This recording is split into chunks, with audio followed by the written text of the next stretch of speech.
Assalamualaikum warahmatullahi wabarakatuh.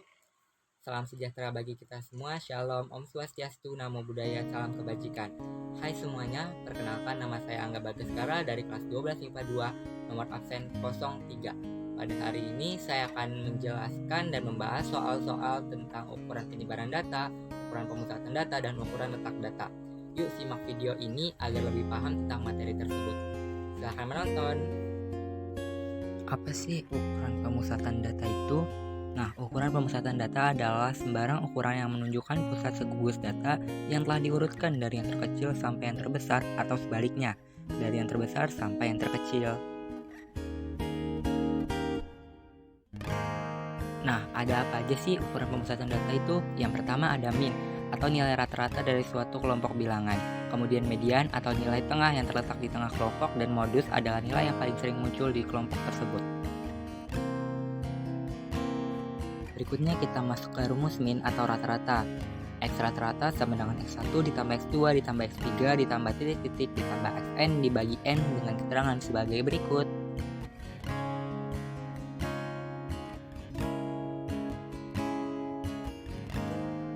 Next, kita ada rumus median atau nilai tengah. Nah, berikut adalah rumusnya dengan keterangan sebagai berikut. Bisa disimak ya teman-teman. Dan yang terakhir ada rumus dari modus atau nilai yang paling banyak muncul. Nah, untuk mencari modus ini kita hanya perlu melihat angka yang paling banyak atau paling sering muncul dengan dua metode berikut. Nah, di sini kita ada pembahasan soal nih. Yuk simak pembahasan soalnya. Oke, ini adalah LKPD 2 ukuran pemusatan dan penyajian data. Dengan soal diberikan data sebagai berikut 65657985354. Tentukanlah ukuran pemusatan datanya A min, B median, C modus. Nah, langkah yang pertama adalah X sama dengan jumlah semua nilai dibagi banyaknya data. Itu adalah rumus untuk min dengan data tunggal. Kemudian masukkan semua variabel angkanya.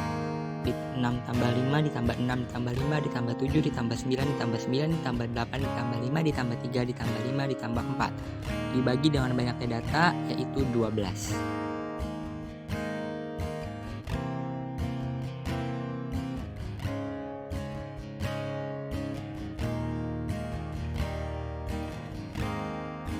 Dan kita hitung totalnya, yaitu ada 72 dibagi dengan banyaknya data ada 12, maka hasilnya adalah 6.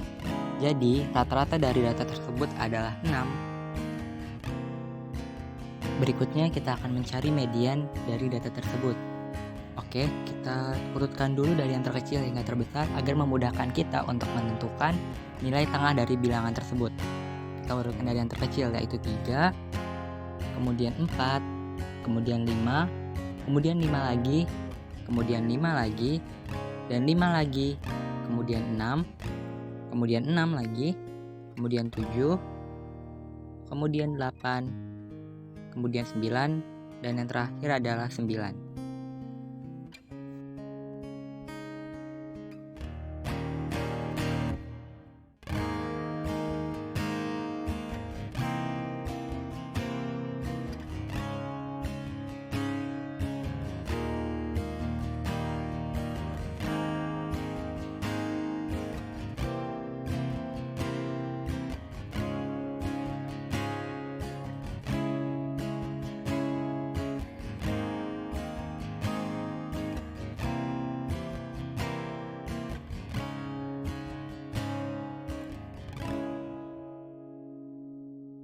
Dan yang terakhir kita akan mencari modus dari data-data tersebut. Yuk ikuti langkah-langkahnya agar memudahkan kita untuk mencari modus. Kita bisa menggunakan tabel. Gunanya apa? Agar melihat pengelompokan data lebih mudah dibanding dengan menghitung satu-satu. Kita buat tabel nilai dan frekuensi seperti ini.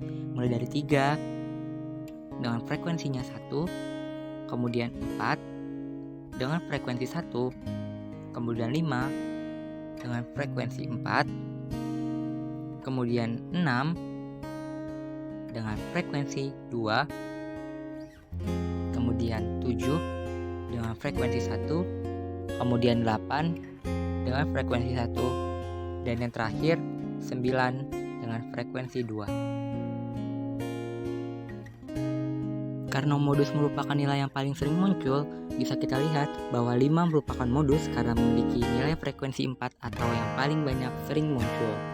Sehingga 5 merupakan modus dari data tersebut. Dan itulah soal tentang ukuran pemusatan dan penyajian data.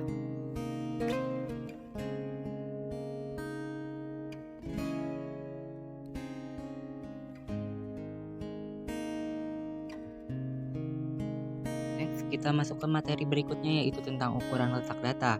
Apa sih ukuran letak data itu? Nah, ukuran letak suatu rangkaian data adalah ukuran yang didasarkan pada letak ukuran tersebut dalam suatu distribusi. Ukuran letak dinyatakan dalam sebuah fraktil.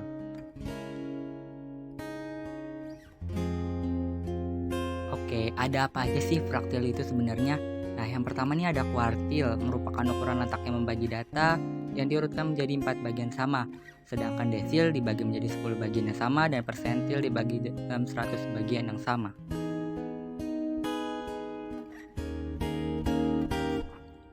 Apa aja sih rumus dari kuartil?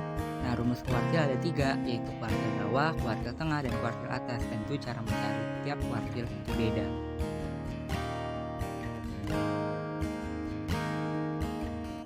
Kalau desil kira-kira gimana ya? Ini dia cara mencari rumus desil data tunggal.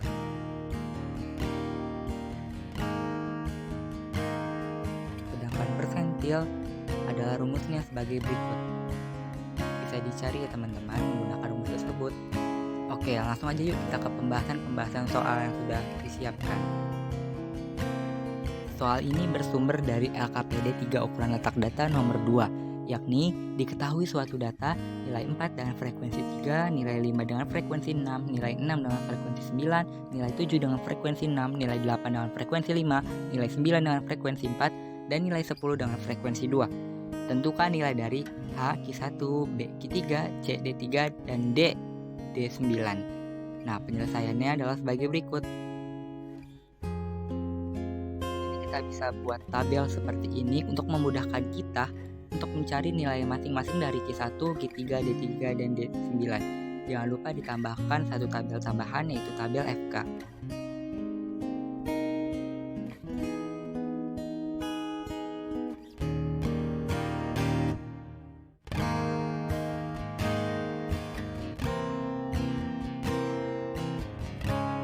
Cara mencari FK ini sangat mudah. Kita bisa tinggal tambahkan bilangan sebelum dan sesudah frekuensi.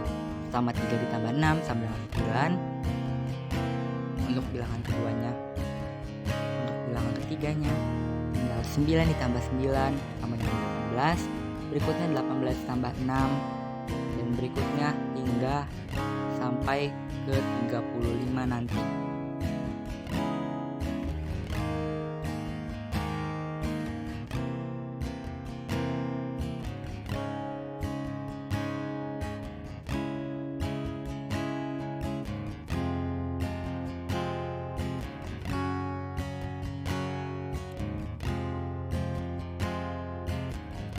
Oke, karena itu kita sudah bisa mencari nilai dari Q1-nya. Gimana sih cara nyari Q1-nya nih? Oke, langsung aja. Q1 sama dengan I dikali N ditambah 1 dibagi 4. Q1 sama dengan 1 dikali 35 ditambah 1 dibagi dengan 4.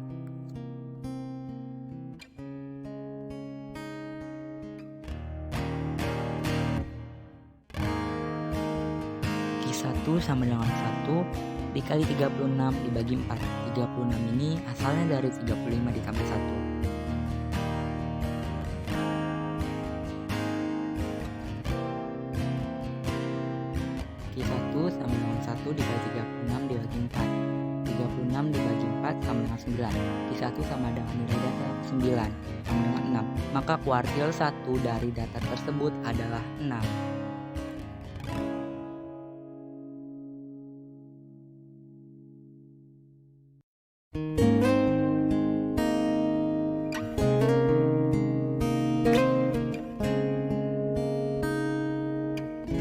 Oke, next kita akan mencari Q3 dari data tersebut.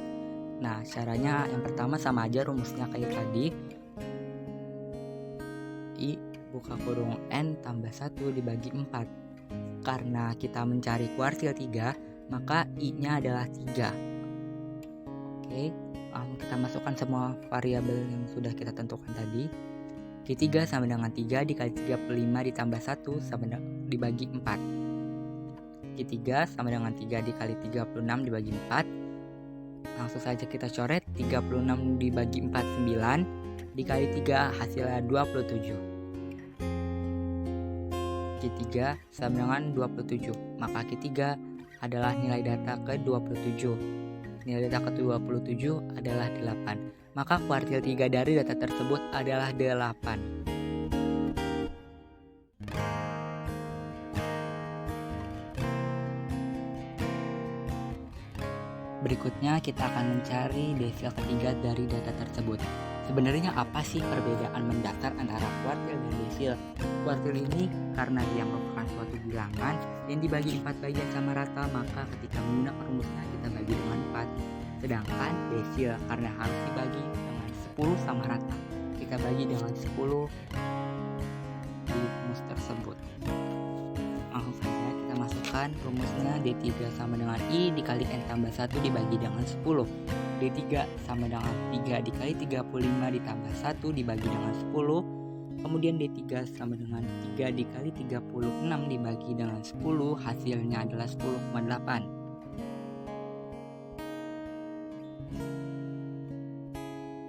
Belum selesai di situ, kita harus masih menentukan D3-nya. Oke, kemudian kita menggunakan rumus DK sama dengan XK ditambah D dikali XK tambah 1 dikurang XK. Maka sebelum kita membuat rumus tersebut, kita harus tentukan variabelnya. K-nya sama dengan 10. 10 ini merupakan angka bulat dari D3 yang tadi telah kita tentukan. K tambah 1 sama dengan 11. D-nya ini merupakan bilangan desimal dari hasil yang telah kita tentukan, yaitu 0,8. Dan X10 atau data ke-10 sama dengan 6, data ke-11 pun juga 6.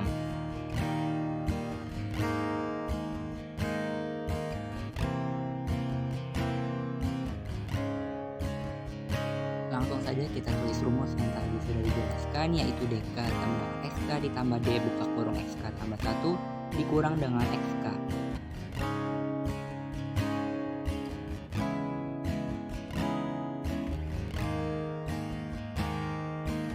Setelah itu kita masukkan semua variabel yang telah kita tentukan tadi, yaitu DK sama dengan X10 ditambah D dikali X11 dikurang dengan X10.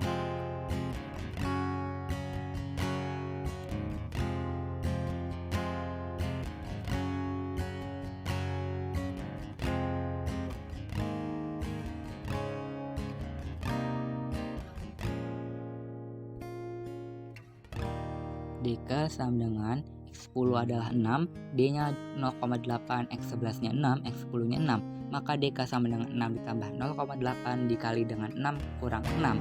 DK sama dengan 6 ditambah 0,8 kali 0. 0,8 dikali 0 hasilnya adalah 0, maka DK-nya sama dengan 6 atau dapat kita sebutkan D3-nya sama dengan 6.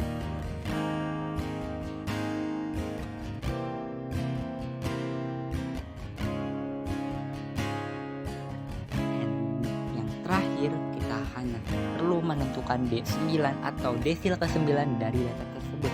Gimana sih caranya? Sama aja kayak D3 tadi, nggak ada bedanya.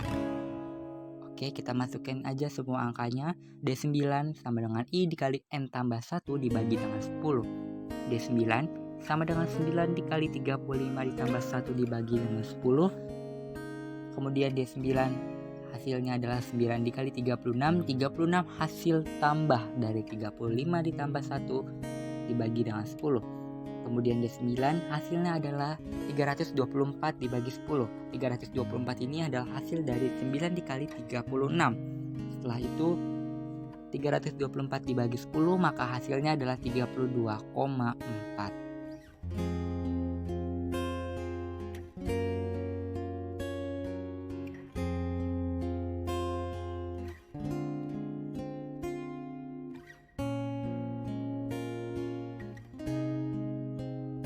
Selesai di situ saja, kita masih harus menentukan D9-nya seperti tadi. Rumusnya sama seperti tadi, DK sama dengan XK ditambah D dikali XK tambah 1 dikurang XK. kita tentukan dulu semua variabelnya. K-nya sama dengan 32, K1 sama dengan 33, D sama dengan 0,4, X32 sama dengan 9, X33 sama dengan 9.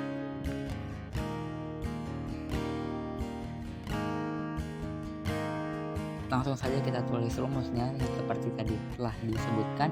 DK sama dengan XK ditambah D dikali dengan XK plus 1 dikurang XK. Masukkan semua variabel yang telah ditentukan, yaitu DK sama dengan X32 ditambah D dikali dengan X33 dikurang X32.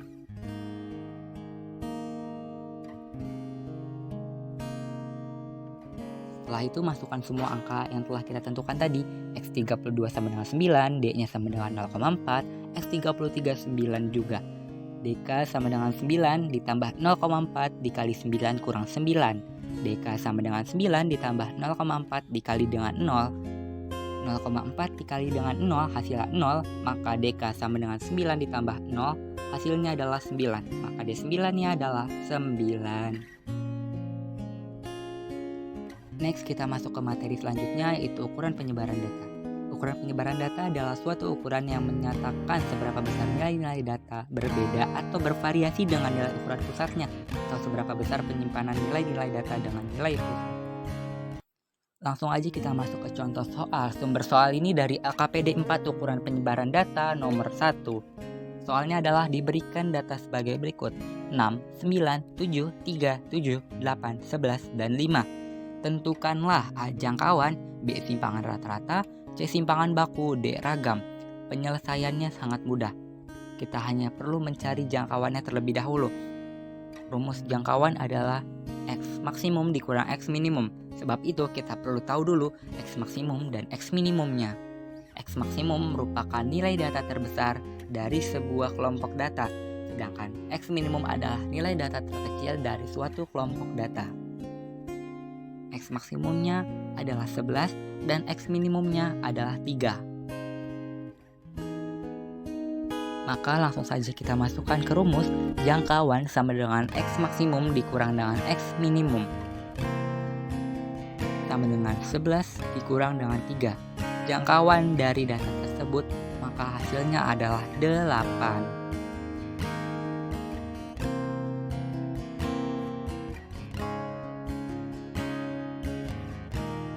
Oke, next kita mencari simpangan rata-rata dari data tersebut.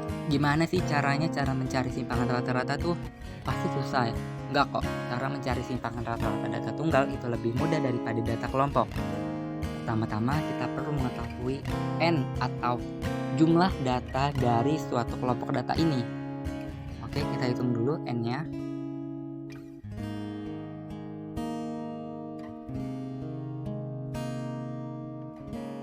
N-nya ada 1, 2, 3, 4, 5, 6, 7, dan 8. Ternyata N dari data tersebut ada 8. Sebelum kita mencari simpangan rata-rata atau SR dari data ini, kita perlu mencari tahu dulu nih, berapa sih rata-rata dari data ini. Maka rumusnya sama seperti di awal tadi. Caranya, X rata-rata sama dengan 6 ditambah 9 ditambah 7 ditambah 3 ditambah 7 ditambah 8 ditambah 11 ditambah 5 dibagi dengan N sama dengan 8. Hasilnya adalah 56 dibagi dengan 8. 56 dibagi 8 hasilnya adalah 7. 7 merupakan rata-rata dari kelompok data ini. Langsung saja kita masukkan ke dalam rumus.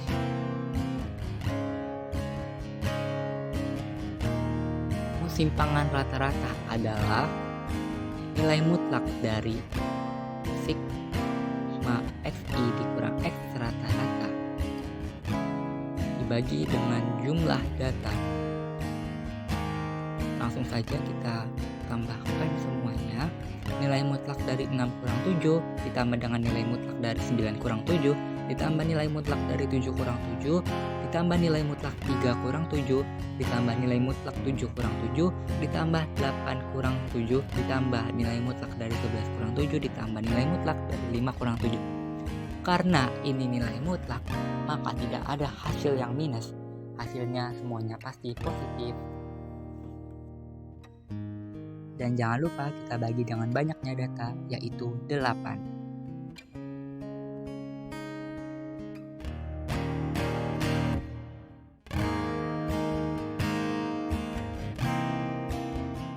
Maka hasilnya adalah 1 tambah 2 tambah 0 ditambah 4 tambah 0 tambah 1 tambah 2 tambah 3 dibagi dengan 8. Simpangan rata-ratanya adalah 13 dibagi dengan 8. Maka simpangan rata-rata data tersebut adalah 1,6.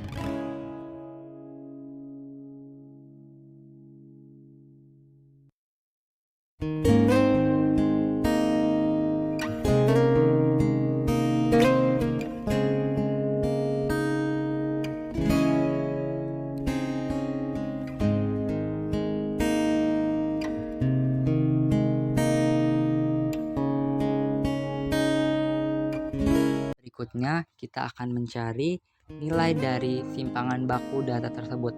Tetapi karena nilai simpangan baku ini memerlukan nilai dari ragam, maka bisa kita cari ragamnya terlebih dahulu. Jadi kita sekali jalan, langsung 2 pulau terlampaui. Oke teman-teman, langsung aja kita cari ragamnya dulu nih.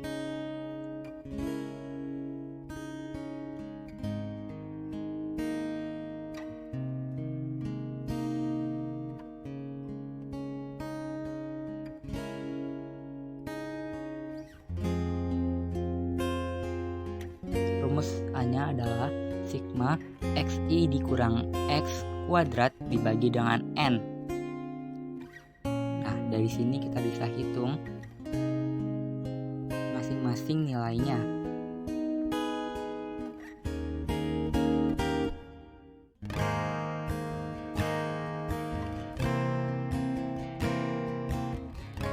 Pertama 6 dikurang 7 kuadrat ditambah 9 kurang 7 kuadrat ditambah 7 kurang 7 kuadrat ditambah 3 kurang 7 kuadrat ditambah 7 kurang 7 kuadrat ditambah 8 kurang 7 kuadrat ditambah 11 kurang 5 kuadrat ditambah 5 kurang 7 kuadrat. Dan jangan lupa dibagi dengan banyaknya data sama dengan 8.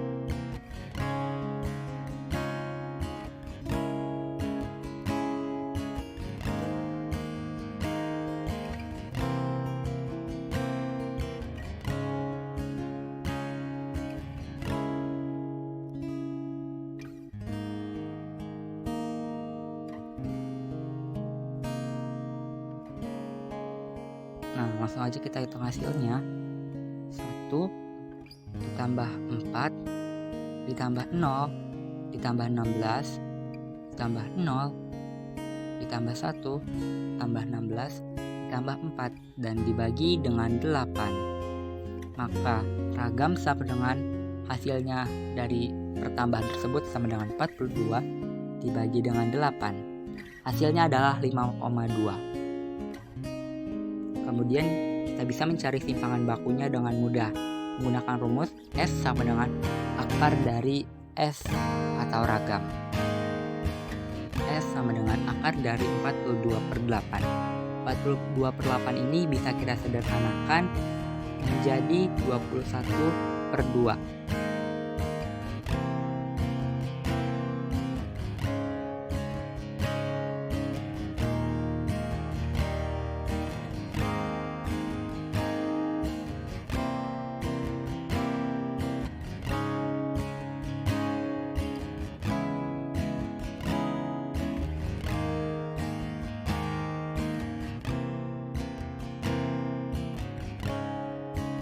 Maka akar dari 21/2 adalah 2,3.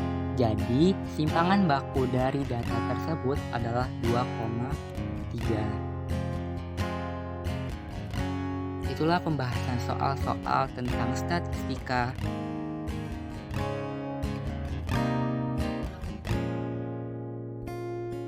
Terima kasih telah menonton video tersebut.